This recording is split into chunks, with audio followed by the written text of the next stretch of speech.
Natasha Liu Bordizzo, who stars as Sabine Wren in Ahsoka, confirmed at Dragon Con, where you just were, that filming for Ahsoka Season 2 will begin in the summer of 2025. The announcement, shared via at Mando 3 updates on social media, comes after months of anticipation following the show's renewal.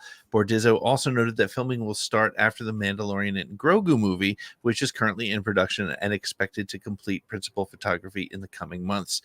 Given this timeline, Ahsoka Season 2 is projected to release no earlier than summer 2026. Big budget productions like this often debut a year after filming concludes. Fans are speculating that Lucasfilm may align the release of Ahsoka with the aftermath of the Mandalorian and Grogu movie, set to hit theaters in May of 2026, to build on the momentum of Star Wars returning to the big screen. Questions surrounding the show's storyline, casting, and how it will address the passing of Ray Stevenson, who portrayed Baylan Skoll, are expected to be addressed closer to the production, or perhaps as early as Star Wars Celebration in Japan next year. Nick, thoughts on this? And the point that I think is really interesting in that article, to me, is the timing and how it might relate to the Mando and Grogu movie. So I find this fascinating, and I feel like this is one of our most concrete to this point recognitions that there is to be a Ahsoka Season 2. Like I've talked about, the show certainly left as many open ends as anything else we've gotten that wasn't guaranteed, like Andor, we came in knowing there was going to be 2 seasons.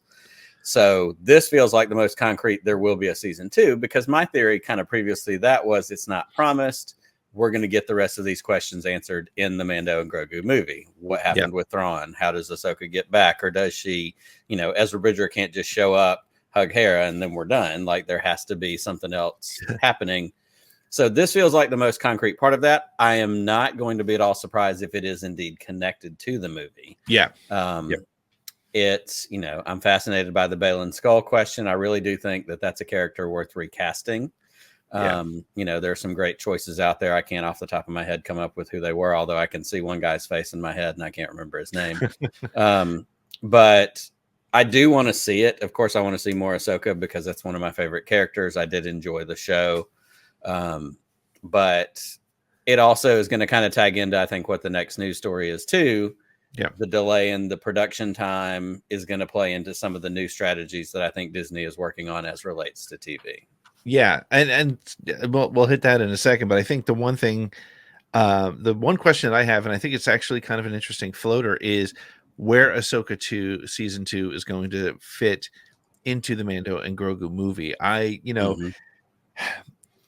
think it would be a mistake to put that movie in between Ahsoka Season 1 and Season 2. And I don't necessarily mean that it will be, I think that you could see it lead into it, sort of like the way Rebels led into The Force Awakens. Even though they weren't connected stories, they sort of drove into it. I think there's so much that was left open-ended. And for those that may not have watched the Ahsoka Season 1, you're trying to get a broader audience into the movie theaters. It needs to just be a Star Wars movie. So you can't rely on, these guys took the space whales to another galaxy. That has to be kind of wrapped up before we get Mando and Grogu, if those characters are going to be in it. There's no guarantee they will be. I don't think we've heard anything to make us believe that Sabine we haven't. Will be in it. So, and what are the release dates? Obviously, if the show's not going to film till next summer, what's the movie release date? Do you remember? May 22nd, 2026. Okay, so that's still not enough production time because they're going to finish. That movie's coming out before the show is. I think so. It has to be. I think the movie ends up having to be a standalone adventure of some sort, with maybe like an Easter egg tease for people who are going to end up watching Ahsoka Season 2. Maybe even an MCU style kind of post credits, post credits, something like that.